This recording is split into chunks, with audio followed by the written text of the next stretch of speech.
Welcome, everybody, to the voice of college football. No, not me. This is MarkRogersTV. Yeah. But I am your fill-in host for tonight, along with my man Bobby Durkins here. A couple of Clemson Taters here to hurt your feelings. How's that sound, Bobby? What's going on, boys? It's good to see you. Good to see you. Glad you're all here. It's good to be on the voice of Mark Rogers, man. I mean, Mark is great people. When is Mark joining us? Do you know? I don't know if he is joining us. We'll find out soon, I guess. I do have a bone to pick with Mark, though. Okay. So I'm logged into his account here to do the show for his channel. But he's got our names in Miami green on here. Mark. What's going on, dude? You can't do that. I don't know. What's going on with Mark? I think it's time for you and I to have an intervention with Mark. We sit down, we talk to him about it. You know, yell at him, scream. You know what I'm saying? That's an intervention, my friend. What's up, Kelbob00 says, it's a sign. Go Canes. I see a chat in here from earlier from Phil B. It looks like he is a sad FSU fan. I'm sorry about that, sir. Yes, everybody make sure they like the video, share the video on whatever sort of meaningless social media platform that you prefer. I prefer the Twitter world. Some people prefer the Facebook world. I don't know how many out there of you are Snapchatters. Can you even share stuff on Snapchat? I have no idea. I think that's only for teachers at middle schools to, you know, quietly pick up on a few of their students. Is that what Snapchat is? What's the other one the kids love these days? The Gram, Instagram. They call it the Gram. The Gram. The Gram. I'm not on the Gram. Are you on the Gram? I am on the Gram. Have 2 Grams. I have me Gram. I have Bobby Durkins Gram. Oh, okay. Yeah. Ed Orgeron showed up there. I got some good news today. What'd you get? What? So I've been fighting. I got my tickets to the game this weekend. Well, congratulations. Yeah. Sorry, Sap. So I've been on the phone fighting with Vivid Seats for the past 3 days straight. And I admit I was in the wrong because they told me 3 times in a row, look, man, you'll get your tickets. We usually don't send them out till a day or 2 before the game starts. I'm like, well, I bought them 3 weeks ago. What am I waiting on here? You know? Yeah. Make a long story short, I finally had enough today. Called the customer service line. I laid into this woman for about 5 minutes straight without even taking a breath. Right. And she goes, sir? I'm like, yeah. She goes, you need to check your text messages. We sent you the tickets about 3 hours ago. Anyway, I got the tickets. To make a long story short, what's up, SEC dog? Crip C. Some of these names. Crip, Kick 47 or Stick 47. I don't know. It's an omen you're going down, Clemson boys. All right, this is a good time to get into this. I wanted to give a few minutes for people to get in here. Make sure you thumbs the video up, all that good stuff, blah, blah, blah. I have been super nice to Hurricanes fans over the past couple of weeks. I couldn't have been more complimentary to the Hurricanes. I'm talking up their quarterback. I'm talking up their offensive line. I'm talking up their defensive line. I'm talking up Cameron Harris. I'm saying he looks like one of the best running backs in the country. Giving Manny Diaz his props. They've got to be the most delusional fans in the country. How many times have you heard this, Bobby, over the past week? Mm-hmm. Clemson's getting scared. I've heard some form of that, absolutely. Scared of what? Yeah. Scared of going 7-8 against ranked teams over the past 5 years, Miami? Scared of being 500 against ranked teams in the regular season over the past 5 years, Miami? Is this what Clemson is supposed to be scared of? Are we supposed to be scared because you hung 52 on Florida State? And then on top of that, I understand being a fan and because I'm one too. I'm a homer. I admit it. On top of all that, they like to come and call me a homer because I say I think Clemson's going to win, which, by the way, everybody and their mother thinks Clemson's going to win. It's not just Yeah. The line makers in Vegas, who are not fans of either team, they could care less who wins the game. They're not fans. They're fans of money. That's the team they pull for. They think it's a 2-touchdown difference between these two teams. And by the way, when's the last time you saw 2 top 10 teams match up in the regular season and it was a 14-point spread? That tells you all you need to know. But to come and call me a homer, and then 2 sentences later, say Miami's winning by 21. That's the biggest homer comment I've ever heard in my life. Yeah. What do you think about it? If enough, you and I, we had a game last week. Miami's off. And of course, the media in the Clemson area was already talking to Sweeney about the Miami game. He's like, hey guys, we got a game against Virginia this week. We won by 18 points. Vegas called we win by 28. We didn't win by 28. Now everybody thinks we're slipping. And then there have been some fantastic Miami fans who have been really, really kind. But I hate to say it, and I had somebody put this on my board. They were like, I wish you would stop talking about the delusional Miami fans. I'm like, man, how about this? How about you go through my comment board and you see the comments left by your fan base and you tell me, count them, how many is delusional, how many of them is being realistic? And I got some people who's telling me, man, if we can play within 14 to 10 points of you guys, we will see it as a win. But I'm getting 10, 14, 20-point win by Miami in Death Valley. And I'm sitting here going, I can understand being excited about your team, but I'm not saying that an upset is impossible. You've said it. I've said it. People, clean the wax out of your ears. We have said it. Upsets happen. It just happens anytime. But you don't believe that you're just going to come in and beat Clemson by a field goal or maybe get a touchdown. It's a good game. You believe you're going to come into Death Valley and absolutely dominate them. And it is just, man, it's crazy. It's crazy, man. It's nuts. I like Miami. Outside of Clemson, since I've been on YouTube for about 3 years now, there's been no fan base that supported my channel more than Miami fans. Yeah. As far as YouTube, they're probably my second favorite fan base. And you gotta love them. You gotta love them. They're super passionate. They always show up, win or lose. Mm-hmm. So I love them. But here's what I would say to them. My dog's over here. What's up, buddy? You all right? He sounds like he's about to die over there. He's looking like the Hurricanes on Saturday over there, hacking up a lung. Anyway, what I would say to them is, okay, let's just reverse roles here for a second.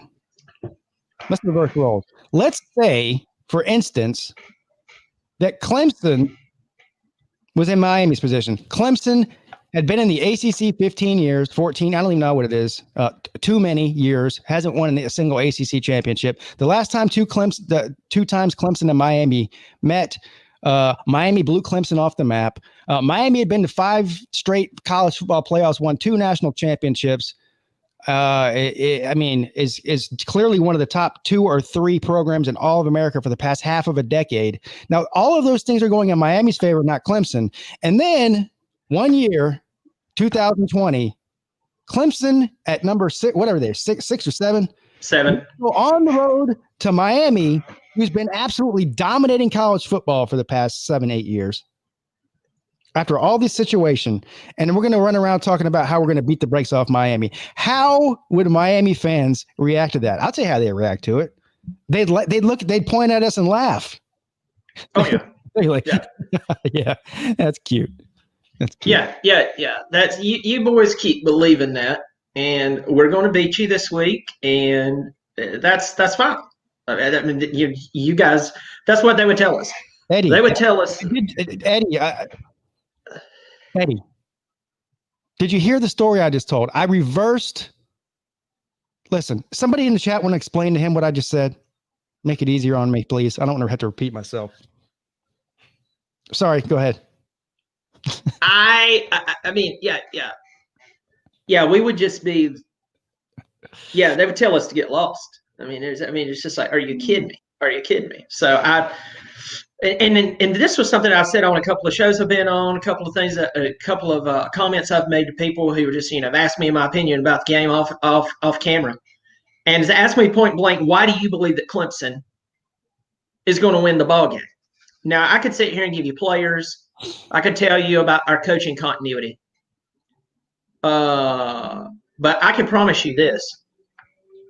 Brent Venables is one of the main reasons I believe we win the ball game. Let's talk about and a lot is riding on D'Eriq King. Okay, rightfully so. I get it. He's put a wrinkle in the playbook. He's explosive. He brings a lot of dynamics to your team. But Brent Venables, who's on the sidelines with a bunch of brilliant players on his defensive squad. I know everybody's talking about the safety, so the linebackers are slow. Okay, okay, all right, whatever. Has Brent Venables ever had to draw up a scheme for anybody like D'Eriq King? Well, let's ask you a question. Is D'Eriq King better than Lamar Jackson? No. Lamar Jackson obviously is Lamar Jackson. Beat him. He semi-controlled him enough to beat him. Tua Tagovailoa, yep, did that too. Baker Mayfield did it.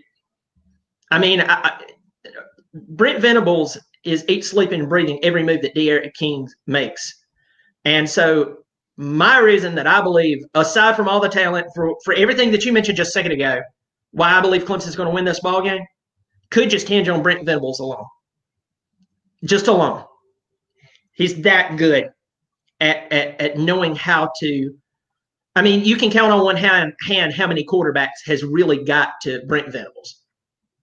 I just don't see it. You can't be one-dimensional, and let's be real. I've seen D'Eriq King's passing numbers. The Life Adventures of Christian, which might be the most self-serving name I've ever seen on the internet. You think your life's an adventure? Says this guy's a cocky idiot. Congratulations. You tried and you failed miserably. It's not cocky when you back it up, sir. How about tell me one thing I said that was wrong. Please enlighten us all. The Life Adventures of Christian. The forecast for today is partly stupid with 100% chance of dumbass. What's up, Lord Alex Smith? Kissing Clemson arse guys. SEC Dog says Venables is the best DC in college football. Miami better bring a knuckleball. I'll admit that. No. Yeah. Look, man. Anything can happen in college football. Clemson's been tested by much lesser talented teams than Miami. Mm. How many games has Clemson won at home in a row? Like 38? Something. There's not a single player on Clemson's football team that has ever lost a game at home. No. There's not a single football player on Miami's team. Well, let me think about this for a second. Maybe there is. Maybe there's a fifth-year senior that's beat a top 10 team before. Somebody can probably, all you Miami fans in the chat can help me out. I had a conversation with someone where they talked about. I was talking about Clemson's defensive line, and they were talking about Florida State's Marvin Wilson. Marvin Wilson's a fantastic player. And they said, did you see what we did to Marvin Wilson? And my question was, okay, someone other than a Florida State fan, can you name me anybody else who's significant on the defensive line for Florida State? No, you can't. No. The difference with just Clemson's defensive line alone, you can name, monster player after monster player. They're nuts. These boys know how to play. They know how to bring it week in and week out. they're just on the line alone. They're shuttling in guys who will go in the first round, left and right. I mean, that is going to be an issue. That is going to be a problem. Of course, we haven't even said anything really about the offense. I mean, I know our offensive line. That's where everybody's wanting to talk about the offensive line. Offensive line. Hey, man, we got work to do on the offensive line, but I mean, it's not like they're setting up mannequins out there to go block for Trevor. I mean, to me, it's almost like the delusional Miami fans. Not the good Miami fans is like, hey, I hope we win, and this, that, and the other. But I am just saying the delusional ones, you can tell it's almost like they're overcompensating. Like we know in the back of our heads that we're going to lose, but we're going to overcompensate. J.E. Love T, bro, Pigskin Pete, what the hell have you the idea that this was Miami's Super Bowl? Compared to Clemson, it is. For the reasons I just mentioned, I don't think there's any players on Miami's team that played in a game of this magnitude. More than half of Clemson's team has been in the playoffs and have national championship rings. That's the difference. It's really not a shot at Miami. It just is what it is. Ayo Rock with another genius comment. I mean, the geniuses in this comment section are baffling. This guy's getting all bent out of shape about kids playing football. First of all, this is my normal demeanor, sir. You haven't seen me bent out of shape, I promise you. Second of all, hello. This is a college football YouTube channel. What are we supposed to talk about? Knitting? Go ahead, Bobby. Kittens. I want to talk about kittens. Beautiful kittens. I love that. Lord, Sunshine and ETN better be bracing for pain. Folks, I'm going to tell you this. I'm not telling you that you're not going to come in and play well against us, but I can promise you, Sunshine and ETN has seen way better talent than you. I can promise you that. In fact, I guarantee every dime I've ever made, they've seen better talent than you. The number one, if we want to get into the X's and O's here a little bit. Sure. The number one knock is they say, well, Miami's defensive end, the front four, front seven is going to feast all over this Clemson offensive line. And that the offense is so good on Miami that this young defensive line, this young defense for Clemson is going to have a hard time slowing them down. This is almost exactly the same two things I heard from Ohio State fans going into the Fiesta Bowl last year. Does anybody in the comments section remember? Refresh my memory. Going into the playoffs last year, who was the number one scoring offense in the entire country? Do you know what it was? It wasn't LSU. Do you know who it was, Bobby? It was, now say that again, scoring offense? Number one scoring offense. That was Ohio State. Ohio State was. They were averaging over 50 points a game throughout the entire regular season and the Big Ten championship. Yeah. Clemson held them to under 25. Yeah. Same thing I heard. Dual threat quarterback, Justin Fields. Look at all the weapons they got. Why, hell, they had NFL wide receivers, that an NFL offensive line, future first-round draft pick at quarterback, future second-round pick, J.K. Dobbins at running back. Same thing. We're going to beat you by 30 points. You're not going to be able to stop. The ACC sucks, right? You Miami fans know all about ACC sucks. Yeah, you're in the ACC. What happened? We even spotted them. I'll say what happened. Brent Venables happened. That is exactly what happened. Yeah. That's exactly what happened. And we haven't shown. Andy Garcia, we haven't shown. Big Ten doesn't play defense, sir.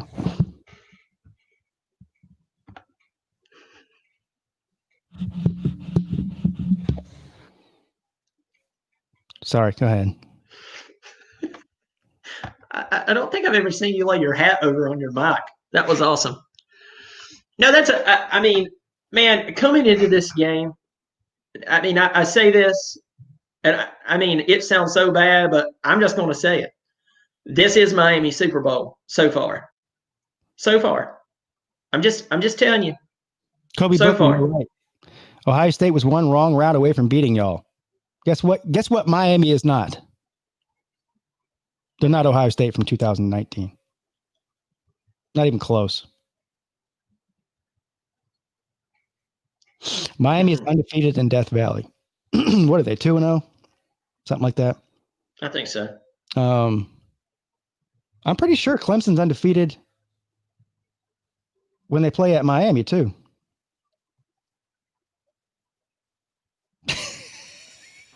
Here's the comment of the day right here. Let me see. Let me see. Well, here's the. We got 2 in a row here. Oh, this one here. Look how mad this guy is. You guys sound like inbred hicks. Okay. Yet you're watching us. What does that say about you? You got that better than you don't watch a couple of inbred hicks, do you? And this guy, Turin. Hold on. Let me see if I can find it again. These guys are a trip. This is Clemson's Super Bowl also. In reality, this game doesn't really affect the playoff picture for either team. I mean, every win or loss helps. It's certainly a top 10 one. But hypothetically, even if Miami loses this game and they run the table, as long as they win the ACC and they're 11-1 or 10-1, however many games they're playing, 11-1, ACC champs, they're going to get into the playoffs. A one-loss ACC champs getting in the playoffs. Yeah. So if they could lose this game, same difference. But so this game is kind of a freebie as far as the playoffs are concerned. But the one thing it does do is it doesn't allow you a loss for the rest of the season if you still have playoff hopes. My thing for Miami is they lose this coming week. Or they lose, let's say they lose to Clemson, and I believe they will. What happens then? Does the brakes come off, or does your emotions get a hold of you? A very emotional team, always has been a very emotional team. They tell the rest of the country, you don't understand how our emotions work. This is just who we are. And my reply to that is your emotions has done 2 things, especially in the past, recent past. First of all, you've lost a lot. And second of all, when you were winning, you got into a lot of trouble. And then that was a result of you losing. So I think that I would look at my plan and retool, because emotions has not been your best friend. I mean, once you went down in 2017, you were undefeated. You lost to Pittsburgh. Okay, we can understand a loss. That crap happens all the time. It happened to us in our national championship run with Deshaun Watson to Pittsburgh, but the wheels didn't come off for us. I mean, we just went on a headhunting mission after that, went in, won a national championship. So my question is, Miami, win or lose this ball game, really lose, does the wheels come off for you? I mean, because you're so confident you're going to win the game.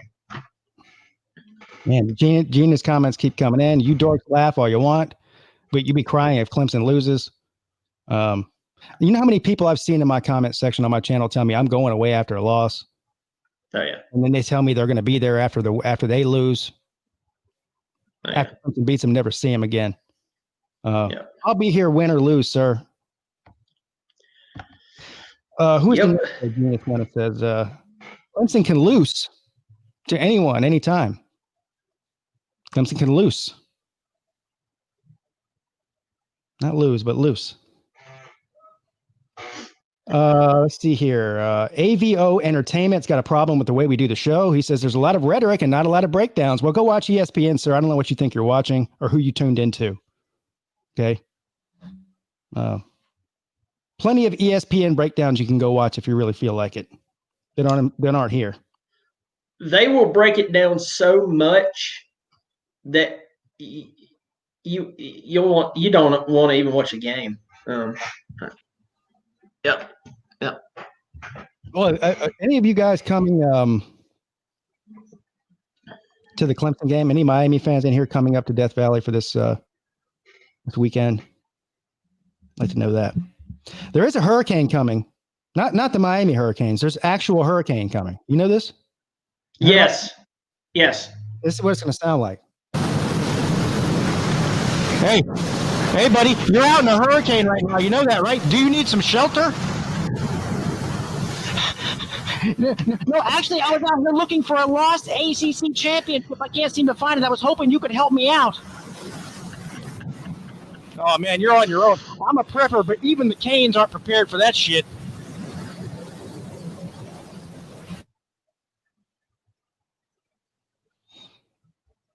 Everybody's mad at us, Bobby. We're suspect. We're corrupting this channel with Clemson stuff.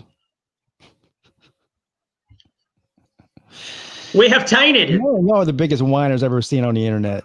No one lasts 5 seconds on my channel. I mean, Mark's too nice. He won't call you an idiot like I will. And you act like that. Oh my god. Oh my god. ABO Entertainment says I'll be there. The last time I went into Death Valley was in 2005. Was that the triple overtime game with Devin Hester? Yeah. I was at that game. Were you? Oh my god. Yeah. It was, if I remember correctly, it's one of the loudest games on record for college football, and I believe it. I believe it. Yeah. Oh my god, it was so loud. It would just the sound would almost make you throw up. Like it was crazy, man. It was crazy. It was a great game, even though we lost. It was a great game. They were so scared of Devin Hester. God, it was so funny.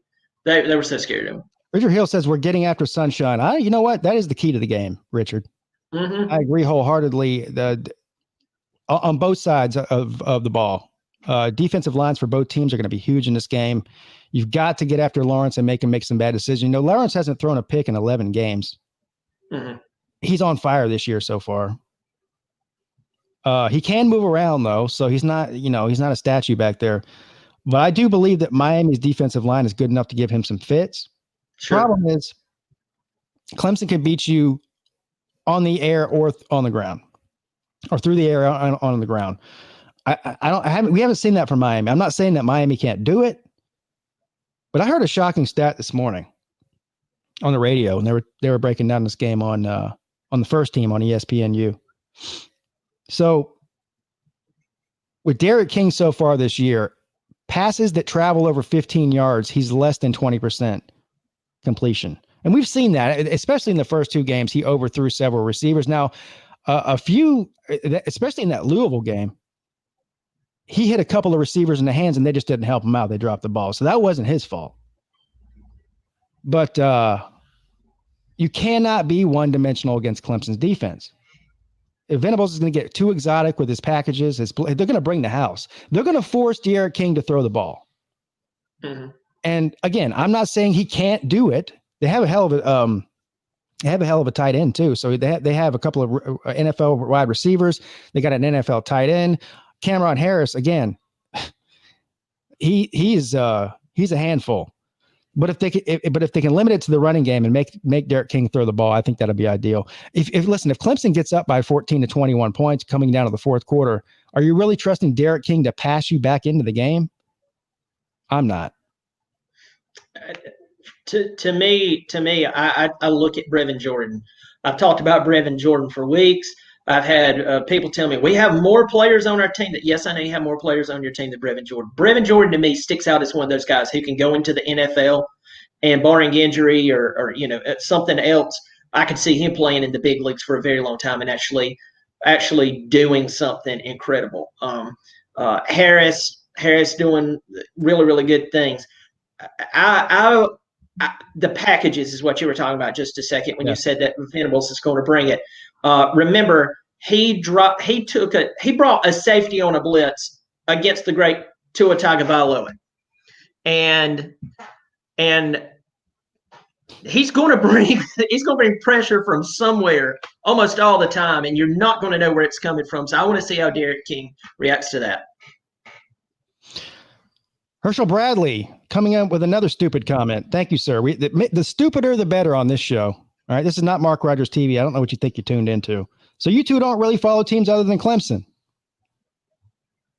What do you say to that, Bobby? Why should I? I mean, you can go over to my YouTube channel. There's about 700 videos of them on there, and probably less than 100 of them are about Clemson. So. We do have it. I do have videos on my channel. I mean, my God, I did a breakdown of some big games that was going on over the past weekend. So that's like the ones that always tell me all you do is talk about Miami. They take a 5-minute clip out of an hour video where I talked about Miami, and all I do is talk about Miami. Yeah, it's Miami. Yeah.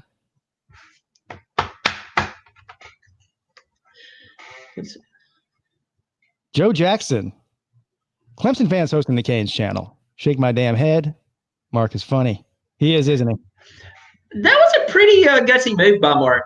Do you think that Mark is trying to end this channel and he just sent it to us to do it?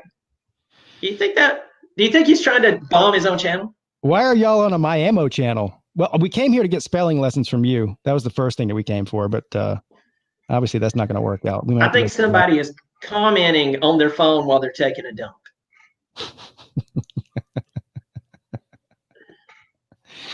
AO Rock says TL will have a good night running on us. We over pursuit sometimes. Listen, Trevor Lawrence is a true dual threat. Just look at his rushing numbers.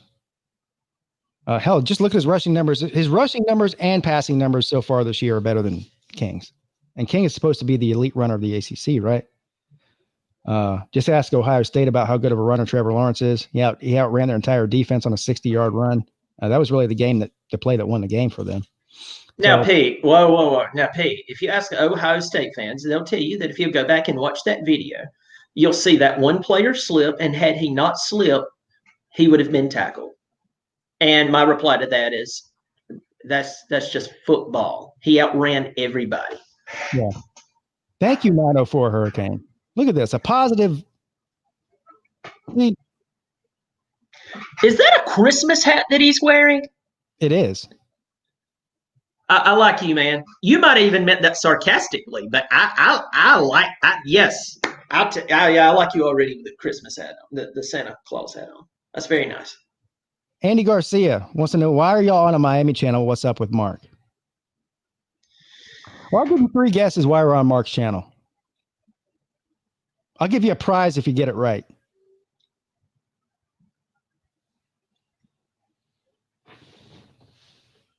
Now, I'm not a smart man, but I know what no ACC championships is.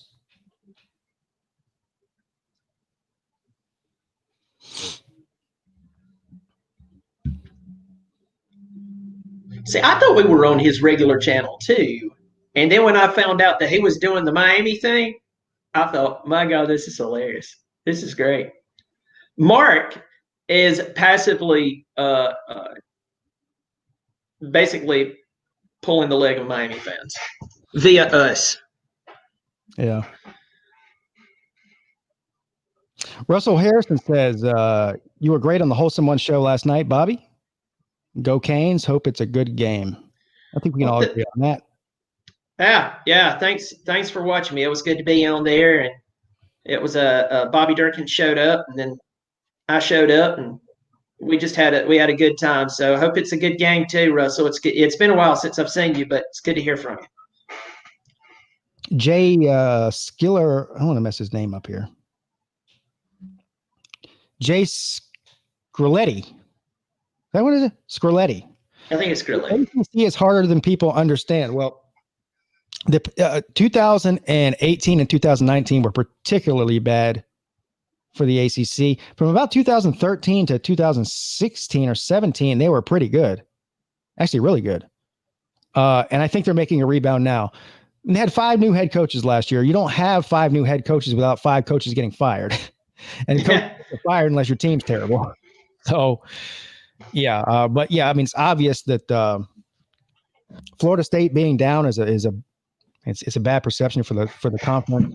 And this is the reason I root for Miami. You know, when I'm not playing Clemson, I'm always rooting for Miami, especially out of conference and bowl games. I root for the ACC teams. I even root for Florida State when they're playing out of conference, even as much as I don't like the Seminoles. I just like to see the league do better. And on top of all of that, I'm more of a college football fan than anything. I mean, obviously Clemson is where my allegiance lies, but I like to see good football across all the conferences. What's going on in the Big 12 right now is disappointing. Like, think about it. You've got Oklahoma and Texas, the Red River rivalry, the Red River shootout, whatever politically correct bull crap they're putting up, calling it this year. Who cares? That used to be a great game every year. Mm-hmm. Yeah. They're both in the toilet, or Oklahoma's in the toilet. Texas, all right, Texas, maybe not. Maybe they lost one, close game to TCU and they'll win out. I don't know. But the Big 12 is terrible. The Pac-12 has been massively disappointing for the past few years too. So I wish all these conferences were better, just so I could see better football on Saturday. Yeah, it's great to see really competitive interconference play. You know, when they go. I mean, and I think you nailed it with Texas. I think Texas is done. I don't care if they have only lost one ball game. If they put up, I guess I will still won't shut up because they've been such a letdown. Oklahoma, what a letdown. It's crazy, but I do agree that the ACC definitely looks like it's growing stronger, and it's good for our conference. It's good for college football, and so I'm excited to see us do what we're doing, and Miami, all jokes aside and picking at you aside, some of it I still mean, but it's good to see that hopefully you're coming back. Hopefully North Carolina is not a fluke. We got Notre Dame this year, but I mean, I think we hold Notre Dame's feet to the fire, and hopefully they'll join, because I think that would be a good move. But after what they tweeted out while they were spraying ACC on the field, I thought that was crummy. But Kenneth Chambers says something that I've been saying for a while. So he doesn't understand. I'm about to agree with him. College football is cyclical. Clemson has 3 national championships before Dabo. Y'all were in the same place we've been in the last decade. That is 100% true. Everything about that is factual, which is why I do not apologize to people about being happy about the success for the team that I've been rooting for my whole life. So if I sat around for 30 years waiting for Clemson to be great, thinking that they could be, so then when it finally happened and then I'm happy about it, they go, "You're cocky." Look, this thing, Dabo Swinney, for all we know, could be the coach of the Texans in 2 years from now. Mm-hmm. This Clemson program rides and dies with Dabo Swinney right now. No, I mean, not that they would just fall off the map. Who knows who would be the next coach? But my point is, things can go from the top of the mountain to the bottom of the valley in a hurry. Mm-hmm. So I'm enjoying the ride. I mean, what's wrong with that? Yeah. What's the wrong? I mean, we can. I literally have nothing to do with it. I'm just sure. I mean, we can easily name programs that went to the pisser after the coach left. Florida, Urban Meyer, Pete Carroll, Southern Cal, Mac Brown. I knew that things kind of got odd there, but Texas. We've had some coaching changes with Ohio State, and we saw things go down. I mean, you can keep. It's very easy to see that when the man leaves. I mean, Alabama was just they were a good team here and there, but before Saban came in, man, they were just a good team who could beat you one week and lose to God knows who the very next week. So I don't know. Robert Brooks says, anyone want to talk about the Alabama turnover belt, since top programs don't need gimmicks? He's referring to my remarks on the subject about the turnover chain. Yeah, my remarks on the turnover chain apparently pissed a lot of Miami fans off, even though it's completely irrelevant to me. You can wear whatever costume drill you want. It affects my life zero. But I did not know Alabama had a turnover belt. I have never seen that. Have you? No. And I'll say this to Alabama, who I have a lot of respect for, because we went head to head quite a lot in the playoff run over the past 5 years, something like that. Out of deep respect for them, I think that's still stupid. So you're not alone.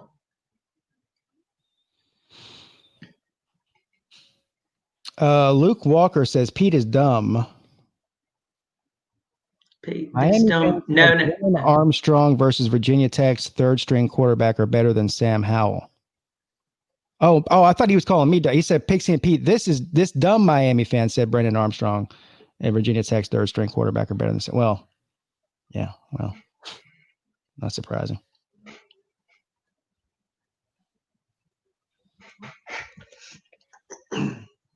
What percent chance do you give guys in Miami?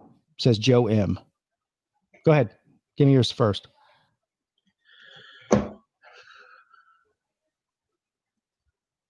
20%. That's what I was going to say. 20%. 20%. Yep. I know that I looked at the ESPN line. They say you have a 14% chance. So I'm actually giving you a better chance. I saw somebody say earlier about what are the chances that Dabo Swinney entertains the Texans job. I don't think he will. I don't know why you would go from one of the best current jobs in college football to a dumpster fire like the Texans. And I believe me, I like to see the Texans do good. I mean, I'm a huge Deshaun Watson fan, obviously. The money won't be any better. The leash is much shorter. In other words, I mean, we saw it took him 4 or 5 seasons to get things going at Clemson. If it takes him 4 or 5 seasons in Houston, he'll get fired. So I don't see it. Second full season at Clemson, he was 6-7. I was calling for his head, and it's easy for people to go, I can't believe you. Yeah, hindsight's 20/20. We just came off of a string of questionable hires with coaches, and you go to the NFL. Coaching in that NFL is a totally different psyche. You don't run the team. In college, you run the team, and I think that he would never walk away from. I'm not going to say he would never walk away from Clemson. I would like to think that he wouldn't, but I just don't see him going to I don't know what does he have to prove in the NFL. I mean, the guy's got it made in Clemson. And if he left Clemson, a lot of people would say, oh, he'd go to Alabama. I mean, I know it stirs up a nice little pot to talk about there, but I'm just saying he's got it made in the college ranks, and he would truly control his team. You go to the NFL, you're head coach, you're nobody, man. You're just the next guy they fired because the rich guys didn't play so well. I mean, that's like, I don't know why anybody successful in college football would leave and go to the NFL unless I understand why they do it. Like just somebody said in the comments, everyone, these coaches like a new challenge. But we've seen this experiment. It's worked a couple of times. Obviously, Jimmy Johnson. Yeah, great Jimmy Johnson. Pete Carroll. Mm-hmm. Probably 2 most successful guys that coached in college at a high level, and then went to the NFL. But we've seen a ton of busts, right? Nick Saban, Steve Spurrier, countless others. And I just don't think that Dabo Swinney, and again, anything could happen. He just does not strike me as the kind of person that wants to be a professional coach. Mm-hmm. I think part of what he enjoys is working with young people. Mm-hmm. Who knows? Yeah. I think he can have a greater impact on players in that age range. You get to the NFL, man, you're dealing with you have brilliant minds. You have brilliant minds in the NFL, and some idiots as well, but you have brilliant minds in the NFL. And there comes a point to where they can't even deal with the egos and some of the crazy antics that you see out of some of these players. Like Jay says here, ego will make him go to the NFL. Plus, he trusts Watson. Well, that's great that he trusts Watson. The problem is you can't recruit in the NFL. You're subject to salary caps. You're subject to the draft. You're subject to free agency. He doesn't have control over his roster the same way in the NFL as he does in college. So, yeah, having Watson's there, great. But what about the rest of the team? Dabo Swinney is the CEO of Clemson football. If he goes to Houston or anywhere else in the NFL, he's not the CEO anymore. He's just a coach, and he's expendable. Yeah. Yeah, exactly. SEC dog. Doesn't seem like it. Life Adventures of Christians back again says, I can't wait to see you guys meet Amari Carter. We can't wait for you to meet Amari Rogers, Travis Etienne, and the best player in college football, Trevor Lawrence. Did you see, and I know you did you see the trajectory of that pass he threw, that touchdown pass he threw to Amari Rogers when Amari caught it in the back of the end zone beginning of the game? And I'm going to tell you this, when you get into the Power 5, even bad quarterbacks, I mean, they can still make some super throws. That throw right there, I can't think of, I don't know, it could make that throw in college football. We were playing, we've played a lot of teams to where the defense was great. His pass was just better. And that was one of those passes you step back and go, how do you defend that? How do you defend that? I mean, it's just, I don't care that it's Virginia. You can say it's Virginia. Great. Ask Alabama how it was to defend that guy. How was it? To ask Ohio State. They'll tell you it's not easy. Notre Dame, and I know everybody's going to start chomping at the bit. Notre Dame ain't this. Notre Dame was in the playoffs a couple of years ago. I mean, Miami wasn't. Ask them how easy it was to defend his passes, you know.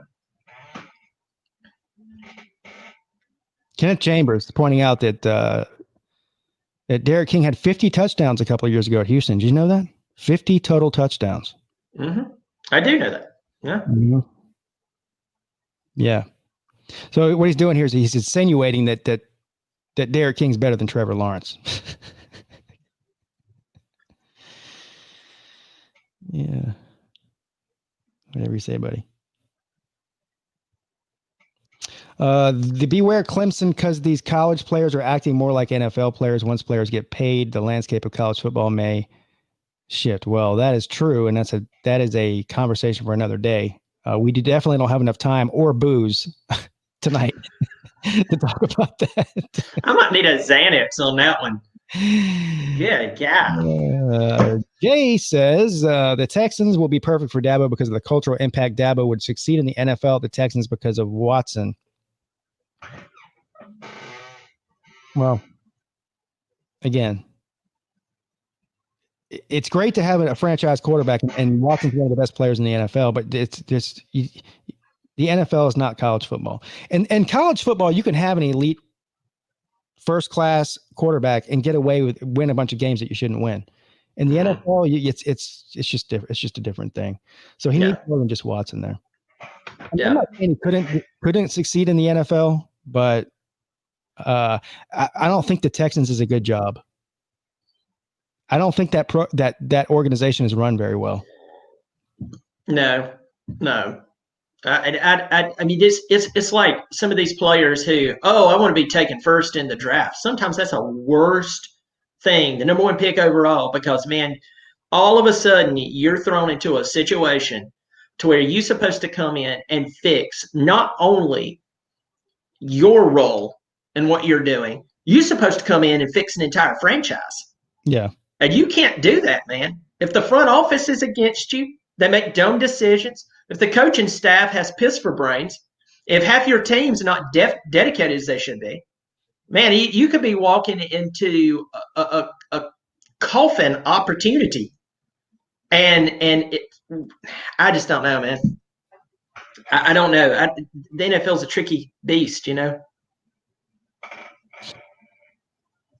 Russell Harrison wants to know, I'm interested to see what Clemson does after Lawrence goes pro. You guys have had a great run with quarterbacks, Boyd, Watson, and Lawrence, 3 ballers at quarterback. Well, we have DJ Uiagalelei as a true freshman this year. I mean, look, man, the quarterback train continues to roll. Now, you never know. Nobody's a sure thing, even if they're a 5-star like DJ is. Nothing's ever a sure thing. But, man, this guy's impressive. Good guy is. He's 6'5", 240, athletic.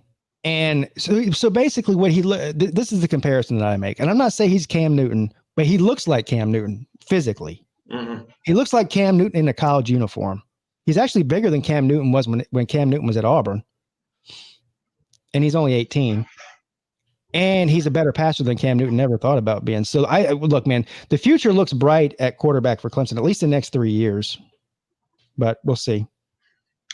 What brings me confidence with our quarterback situation, like you said, I mean, 5 stars, man, they can flounder just as much as anyone can.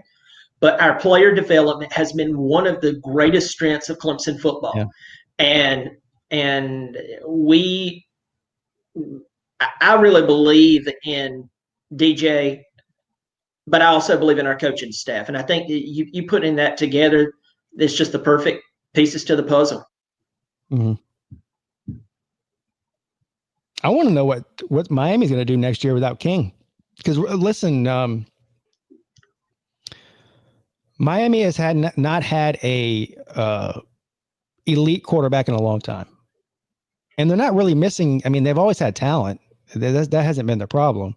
I said on my video yesterday when I did the breakdown of the game, offensive line, defensive line, quarterback. I consider those to be the 3 most important positions. Miami has not had all three of those things work all at once until it seems this season.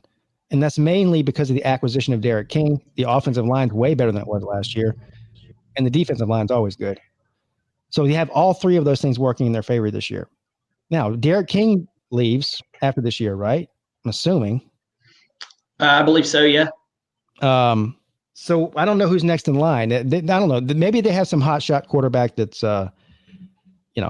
supposed to be signing there or I don't know. But he is the clear-cut difference in this offense this year. I mean, that's clear.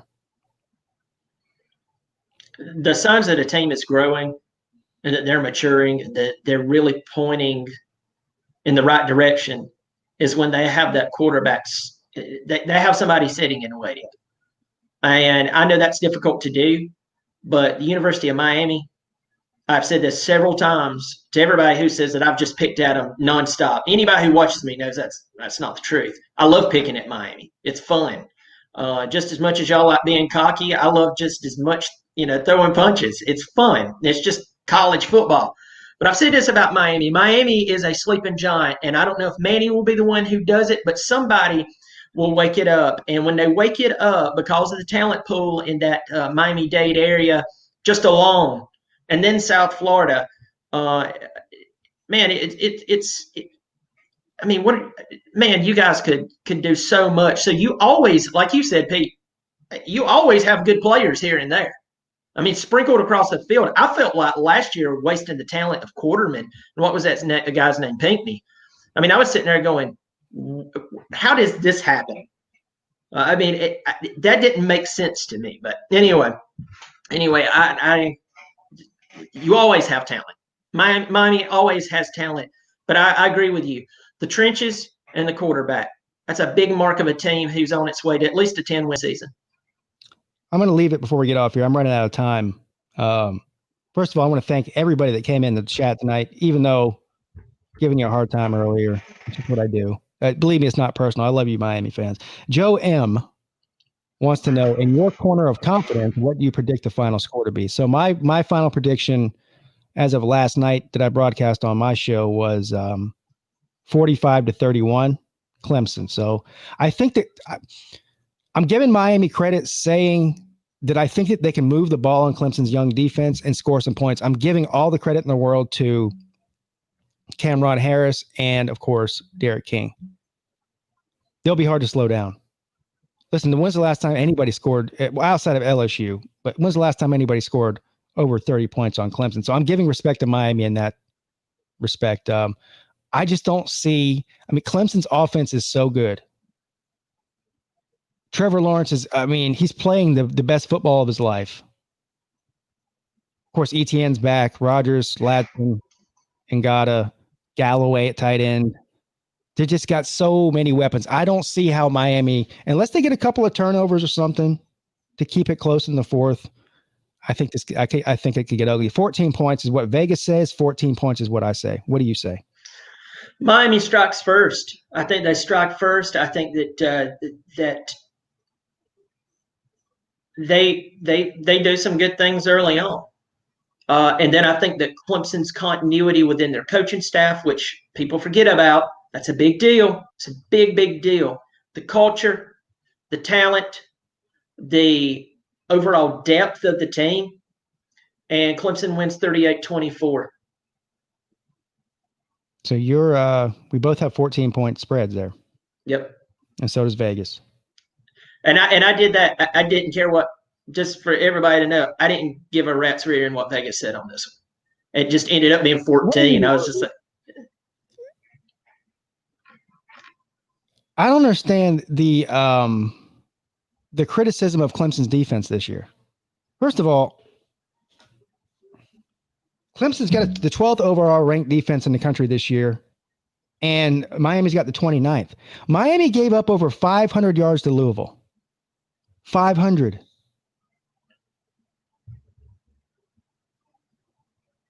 Yeah. Yeah. Who's got a better offense, Bobby? Clemson. Louisville or Clemson? Clemson. Yeah. Yep. So anyway, guys, we will see.